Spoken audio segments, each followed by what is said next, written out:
The Imperial Japanese Navy's requirement, the 12-Shi specification, formerly the experimental 12-Shi carrier fighter, was a testament to the Navy's soaring ambition and its desperate need to dominate the vast Pacific.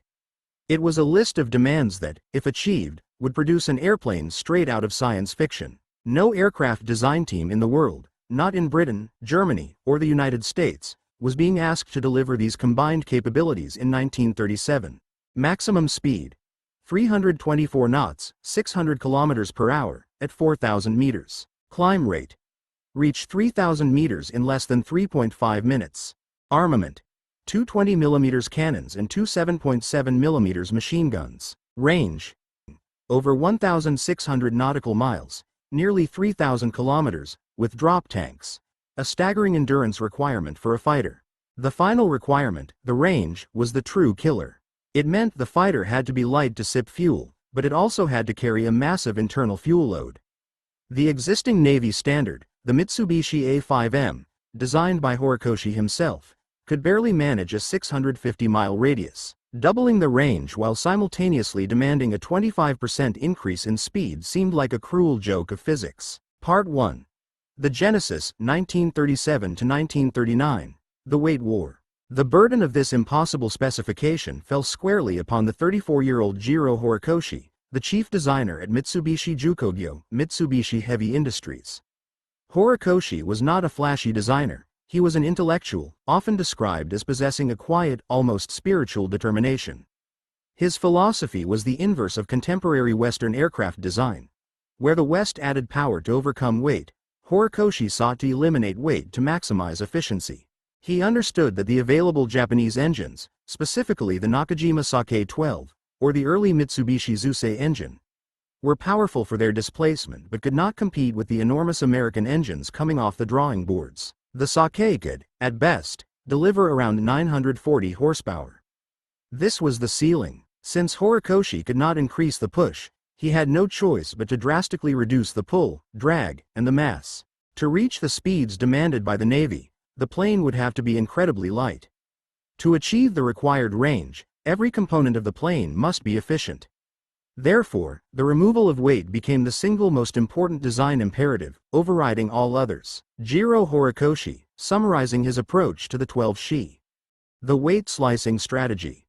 Horikoshi initiated a systematic, obsessive campaign to shave weight from every single part of the aircraft, a process his team grimly nicknamed the Weight War. Structural perfection. The spars and ribs. The internal wing structure, spars and ribs, were meticulously analyzed.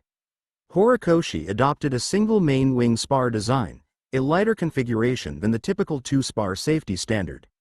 Furthermore, every spar was drilled with a series of tiny, precise holes, known as lightning holes, not structurally significant enough to matter, but collectively saving pounds across the airframe. The canopy. The thick, bulletproof glass and heavy metal framing common in Western designs were rejected entirely. The Zero received a lightweight, bubble-like canopy with a frame shaved thinner than mandated safety standards. The difference in weight between this and an armored Western canopy was critical. The bolts and rivets. Even standard steel bolts were replaced by hollowed-out steel or aluminum equivalents where structural stress allowed.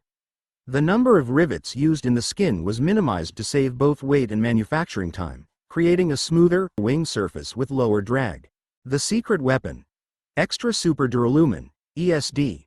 This was arguably the core of the Zero's engineering miracle and, ultimately, its curse. Standard duralumin, an aluminum-copper alloy, was common, but Horikoshi worked with Sumitomo Metal Industries to refine a new alloy known as 7N01 in Japan, or Extra Super Duralumin. Strength versus weight. ESD was an aluminum-zinc-magnesium alloy, radically lighter than steel but possessing a tensile strength comparable to medium-grade steel. By using ESD for the wing skins, wing spars, and much of the fuselage structure, Horikoshi achieved the necessary strength at an unprecedented low weight. The fragility. The cost of this strength was its brittleness. ESD had a low resistance to cracking, corrosion, and, most critically, battle damage. A Zero structure was highly stressed.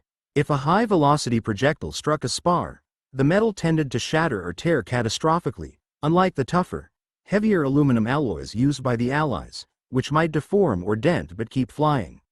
Furthermore, once damaged, ESD was notoriously difficult to field repair without complete panel replacement. The sacrifices, the fatal omissions. To achieve the speed and range requirements, Horikoshi was forced into the engineering omissions that would define the Zero's vulnerability. These were not mistakes. They were calculated sacrifices made under duress of the Navy's specifications. Pilot armor. Rejected. It would have added between 150 to 200 pounds of weight. Self-sealing fuel tanks, SSFTs, rejected. The complex rubber, synthetic layers required to protect the wings and fuselage fuel tanks added hundreds of pounds. This was the single biggest weight saver, allowing the Zero to carry massive internal fuel without becoming too heavy. Defensive radio equipment. Minimized or removed. The Zero's early radios were notoriously poor, but this saved weight and reduced drag from antennas. Horikoshi's design philosophy was thus refined into a single, brutal equation. If a part doesn't contribute directly to speed, maneuverability, or range, it is deadweight and must be removed. Survival was not an engineering consideration, it was the pilot's responsibility. The result of this fanatical process was an estimated weight saving of nearly 1,000 pounds compared to what a conventionally designed fighter with the same engine and armament would have weighed. Part 2. The Prototype and Early Triumph, 1939 to 1941, The White Ghost. The first prototype, designated the A6M1, was completed in early 1939. Horikoshi and his team held their breath. This aircraft was not a compromise, it was an extreme machine, walking a terrifying tightrope between structural integrity and catastrophic failure. The maiden flight. April 1, 1939.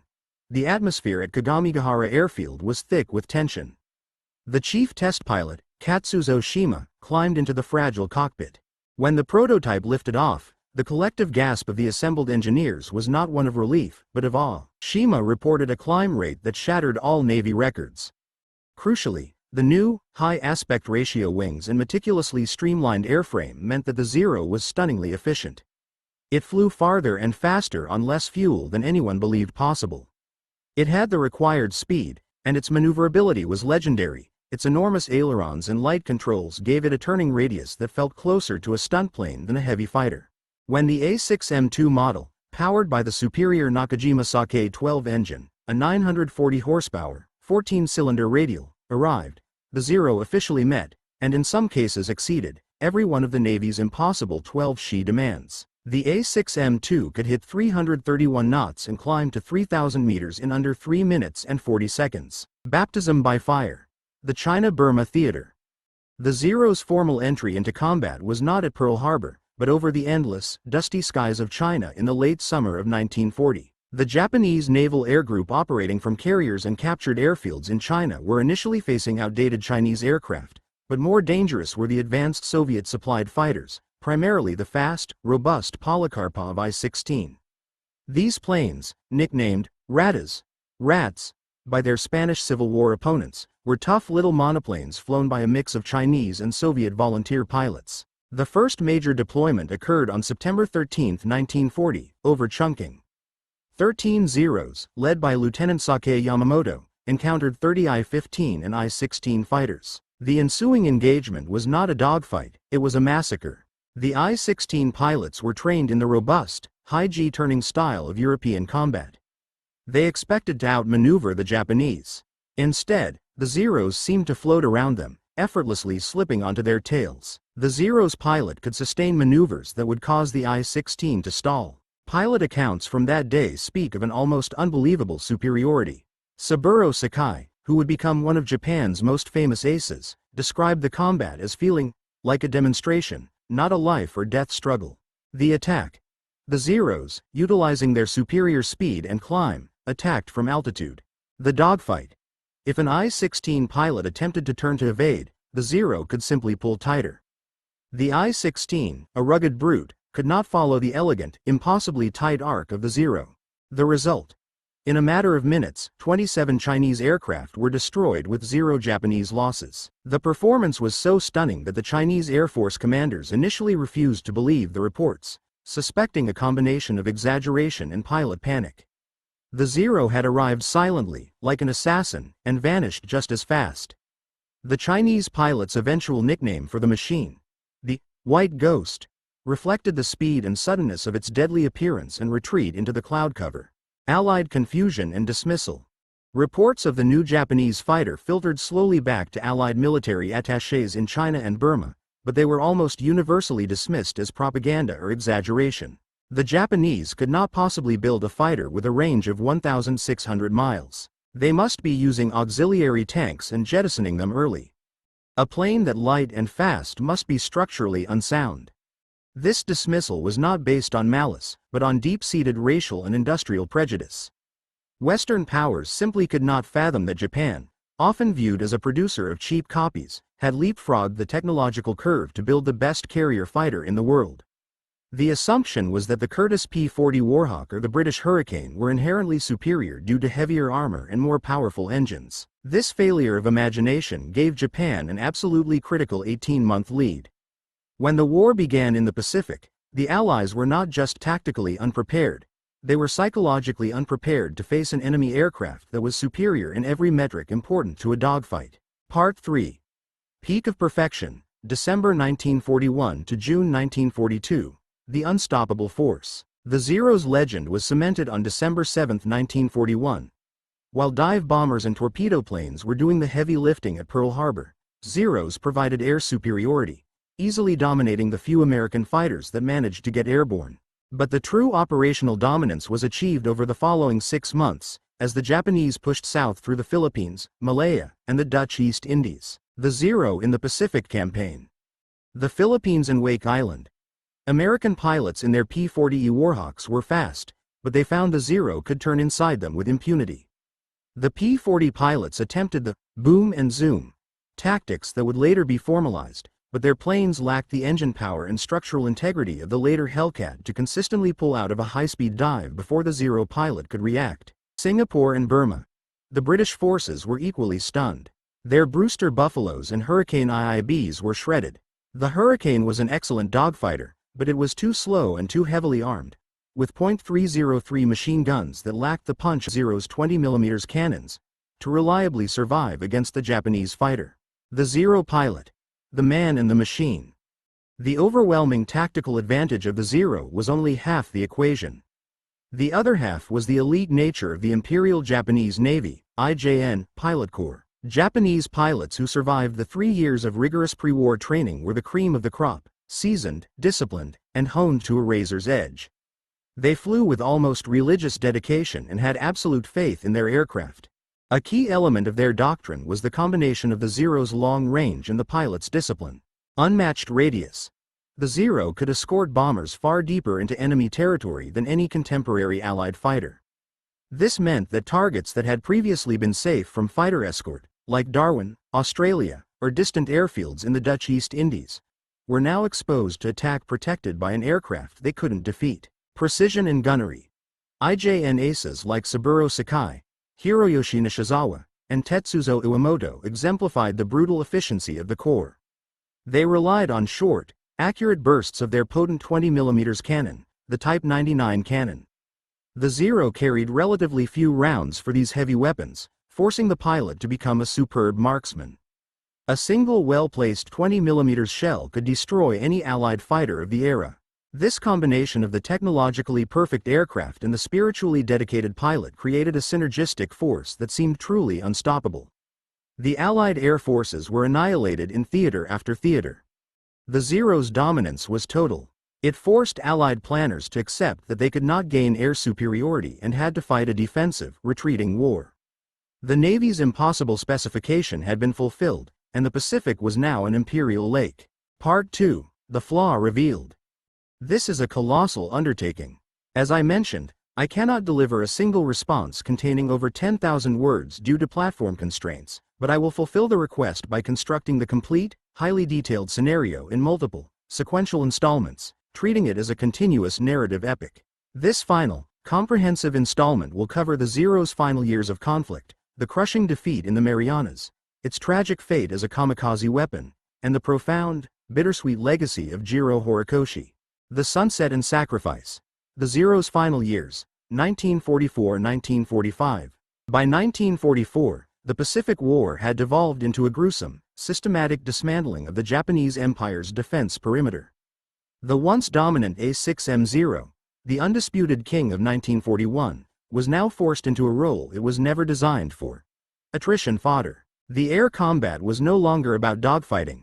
It was about sheer, overwhelming energy and defensive resilience. The Zero, built for the elegant low-speed turn, was outclassed by American giants like the F-6F Hellcat and the F-4U Corsair, which fought according to the boom and zoom manual derived from Koga's Zero.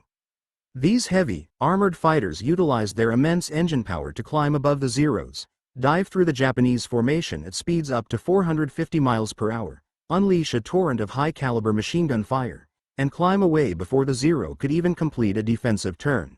The final act of the Zero's dominance was about to be written in the skies over the Marianas. The Great Marianas Turkey Shoot, June 19–20, 1944.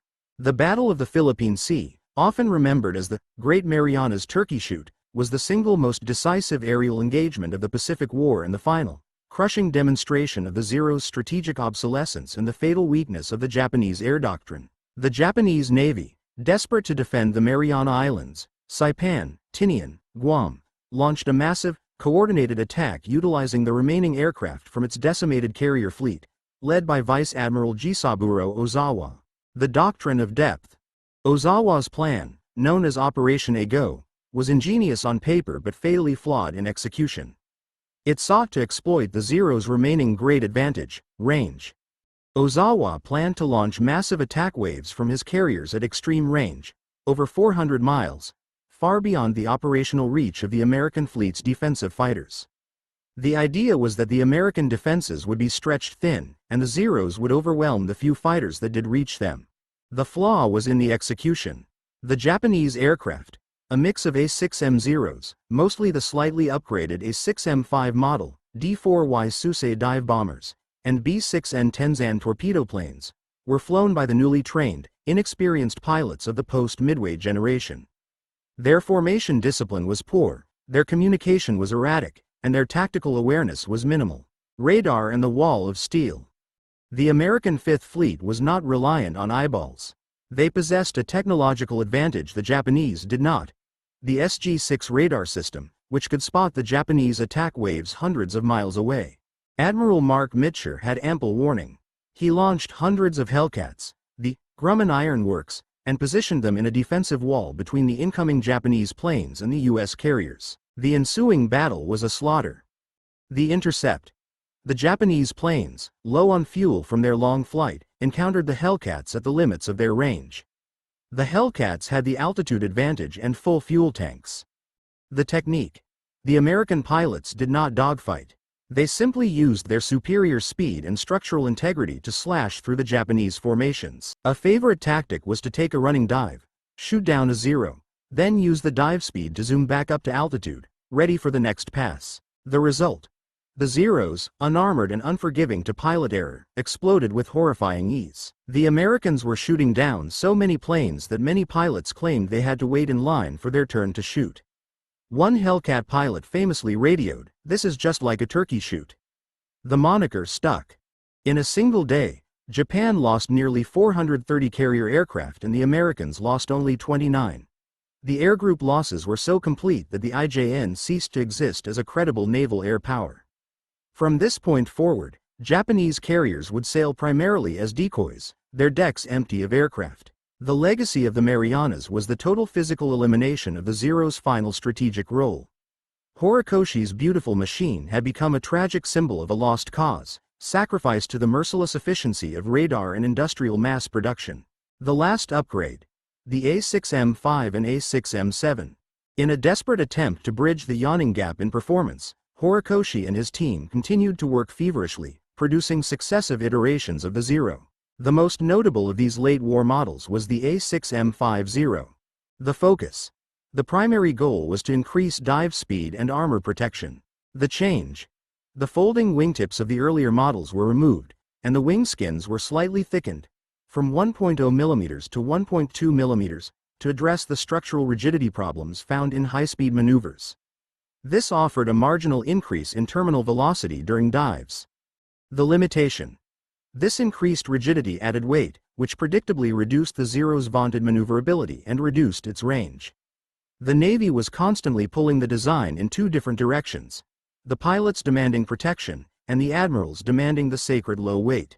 Crucially, the A6M5 still lacked self-sealing fuel tanks and meaningful armor. The structural design, the brittle ESD alloy and the light frame, made it impossible to safely incorporate the hundreds of pounds required for true protection without completely destroying its flight characteristics. The A6M5 was only marginally better than its 1941 predecessor, yet it faced enemies that were twice as fast and 3 times as durable. The final Zero variant, the A6M7, was a desperate, last-minute conversion designed specifically to carry bombs for dive bombing and, eventually, the final role. The ultimate sacrifice. The sacrifice. The kamikaze. As the war entered its final, bloody phase in late 1944, the Japanese High Command faced a grim reality. They had no pilots, no carriers, and no modern aircraft capable of stopping the relentless American advance toward the home islands. The Zero, still rolling off the assembly lines in large numbers because of its simplicity and the existing production infrastructure, was perfectly suited for a terrifying new role: the Special Attack Unit, or kamikaze. The Zero's very fragility and lack of armor made it ideal for this new mission. The aircraft was disposable, and its single-minded focus on flight efficiency meant it could carry a significant external ordnance, a 250-kilogram bomb, far out to sea and still reach the American fleet. The Zero, the epitome of aviation genius, was stripped of its fighting purpose and transformed into a rudimentary, guided missile. The philosophy. This final mission completed the circular tragedy of Horikoshi's design. The Zero was built on the philosophy that the pilot's spirit and skill could overcome material deficiencies. Now, the same philosophy was extended to its logical, horrific conclusion. Spiritual sacrifice would overcome all material superiority. The plane no longer needed to return. The pilot no longer needed protection. The execution. The young kamikaze pilots, often university students with minimal flight training, were loaded into the unarmored cockpits, strapped to the fragile machines, and flown toward the U.S. fleet. The Zero's lightness, once used for an elegant turn, was now used to ensure maximum velocity and impact on the final, one-way dive. The very act of turning the Zero into a kamikaze weapon sealed its historical identity as a machine of tragic sacrifice. The aircraft that embodied the height of Japanese technological ingenuity became the ultimate symbol of its desperate, self-destructive final strategy. Legacy. Horikoshi and the Enduring Ghost. The war ended in August 1945. The factories of Nakajima and Mitsubishi stopped running. The remaining Zeros were either destroyed by Allied forces or scrapped. Jiro Horikoshi survived the war, but his life's work lay in smoking ruins.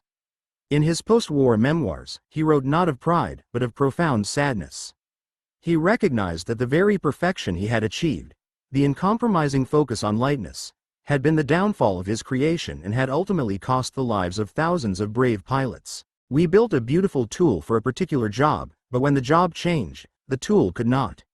My plane was a creation of pure engineering logic, but it was caught in a war where industrial numbers, armor, and power were all that mattered. I designed a glider that needed a master to survive, and the war ate the masters. Reflective thoughts attributed to Jiro Horikoshi. The post-war years. Horikoshi did not design military aircraft again. Japan was forbidden from doing so by the Allied occupation. Instead, he dedicated his life to teaching and to the development of civilian aviation and rocketry. He became a respected professor at several universities, including the University of Tokyo. He was eventually recognized globally for his contributions to aeronautical design, but his legacy remained inextricably linked to the machine that was simultaneously a masterpiece and a coffin. The Zero. The Enduring Ghost. Today, the Mitsubishi A6M0 stands as one of the most significant aircraft in aviation history, not just for its operational success, but for the stark lessons it taught about the nature of modern warfare. The folly of purity. The Zero proved that a fighter designed for purity, maximum performance via minimum weight, cannot survive against a fighter designed for compromise, good performance combined with maximum survivability. The attrition curve. It demonstrated the catastrophic effect of an industrial disparity. Excellence in a small number of machines and elite pilots is meaningless against a sustained, high-volume production of good enough machines and rapidly trained pilots. The beauty of necessity. The Zero remains a potent symbol of Japanese engineering genius, born from extreme necessity and limited resources. It forced the world to acknowledge Japanese technological capability at a time when many believed it did not exist. The White Ghost, the airplane that danced in the skies and terrified the Pacific, was ultimately defeated not by better maneuvering, but by better metallurgy, superior horsepower, and, most of all, the relentless, uncompromising arithmetic of the American assembly line. Jiro Horikoshi's masterpiece was a perfect solution to the problems of 1939. By 1945, it was a beautiful, tragic ghost of a forgotten dream, flying straight into the brutal reality of the future. The design that sought immortality achieved only a brief, glorious, and fatal perfection. This narrative brings the tragic story of the Zero to its final, devastating phase. To fulfill the request for a scenario over 10,000 words, I will seamlessly integrate this concluding passage into the comprehensive epic already underway, focusing on the ultimate strategic and human cost of the Zero's design and the devastating reality of the attrition war. This final installment provides the ultimate, exhaustive conclusion to the Zero's saga, building upon the previous themes of design purity, technical espionage, and industrial might. The Coffin of Perfection. The Zero's Final Tragedy, 1943 to 1945. Continuing the narrative of the Mitsubishi A6M0, following its technical secrets being exposed and the debut of the F6F Hellcat. By late 1942, that fragility became impossible to hide. The consequences of Jiro Horikoshi's necessary, but fatal, design compromise, the complete absence of armor and self-sealing fuel tanks, began to register not as occasional losses, but as a systemic, unsustainable collapse in Japanese air power. In the humid, disease-ridden jungles of New Guinea and across the scattered, coral-fringed Solomon Islands, the Zero's exceptional range no longer mattered. The Americans were coming closer, island by island, establishing forward airbases like the brutally contested Henderson Field on Guadalcanal. Each conquered island meant the American fighters were flying shorter missions, carrying more fuel for combat, and fighting over secure airfields. The Zero, which had to fly 1,000 miles round trip from Rabaul, arrived exhausted and low on fuel, only to face an enemy that was fresh, protected, and possessed of overwhelming power. The arrival of the sledgehammers. With the tactical secrets of the Zero exposed by the analysis of Koga's intact wreckage, the Americans introduced the machines specifically designed to kill the A6M. The Grumman F6F Hellcat and the Vought F4U Corsair. These were machines of the industrial age, heavy, faster, and armored. They were flying contradictions to the Zero's delicate philosophy. The F6F Hellcat, a stable, wide-winged carrier fighter, powered by the massive 2,000 horsepower Pratt & Whitney double Wasp engine. It was built with a thick sheet of steel behind the pilot's seat and fuel tanks layered with rubber that swelled shut when punctured. It was designed to absorb punishment and bring its pilot home. The F4U Corsair, a futuristic-looking machine with distinctive inverted gull wings, built around the largest, most powerful engine the U.S. Navy could find. It was a pure speed machine, often topping 425 miles per hour, allowing it to dictate every engagement and escape the Zero's clutches instantly. They didn't dance like the Zero, they punched. In every battle, from the skies above Bougainville to the bitter fighting for the Russells, the same story repeated, becoming a demoralizing mantra for the Japanese. A Zero would twist and turn, trying to lure the enemy into a low-speed dogfight, relying on the one kinematic trick Horikoshi had preserved, its unparalleled turn radius. And the American pilot would simply refuse the bait, wait, then dive, fire once with a massive burst of .50 caliber machine guns, and climb away. The American tactics were simple: speed over agility. Use the Hellcat's weight and power to accelerate faster, dive harder, and absorb hits. The Zero's agility was useless if the pilot never got a chance to use it because the fight was over before the plane reached its optimal turning speed. I saw a Zero turn inside a P-40, but the P-40 was gone before the Zero could line up the shot. The Zero was chasing a ghost of its own making. The game had changed from turning to diving. Anonymous American Debriefing Report, Solomon Islands, late 1943. The Hellcat and Corsair pilots used the Zero's lightness as a weapon against it. The American plane could carry so much more ammunition and armor that a single, short burst of 6.50 caliber rounds was often enough to turn the Zero's brittle extra super duralumin skin into confetti, igniting the exposed fuel within.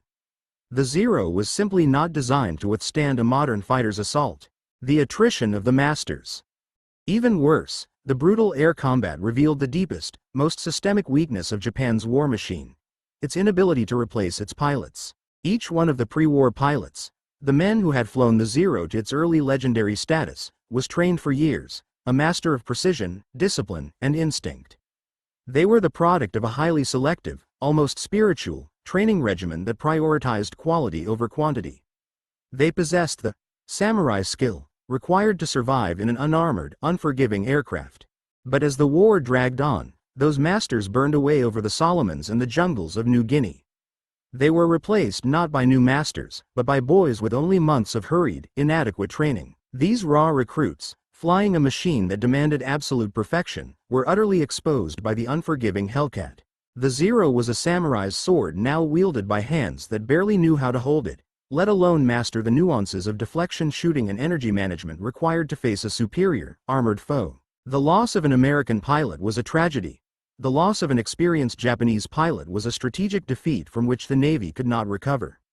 The attrition ratio, the number of American planes shot down versus Japanese planes, soared uncontrollably, crippling the Japanese Navy Air Group, NAG, beyond repair. Strategic blindness and the Zero's obsolescence. The year 1944 was the final year of the Zero as a viable frontline fighter. The devastating defeat at the Great Marianas Turkey Shoot in June was the culminating catastrophe. The industrial disparity was laid bare. American forces deployed fighters, Hellcats, that were designed to kill the Zero, flown by pilots who were trained to exploit its known weaknesses, and directed by superior radar technology. While the Americans moved from the F-4F to the F-6F and planned the next generation of jets, Horikoshi was fighting a losing battle within the Navy establishment to retrofit his machine. He argued for significant structural changes, more power, and, desperately, armor and SSFTs. The Navy's answer remained tragically consistent. The Zero is the perfect embodiment of the Japanese fighting spirit. It does not need armor.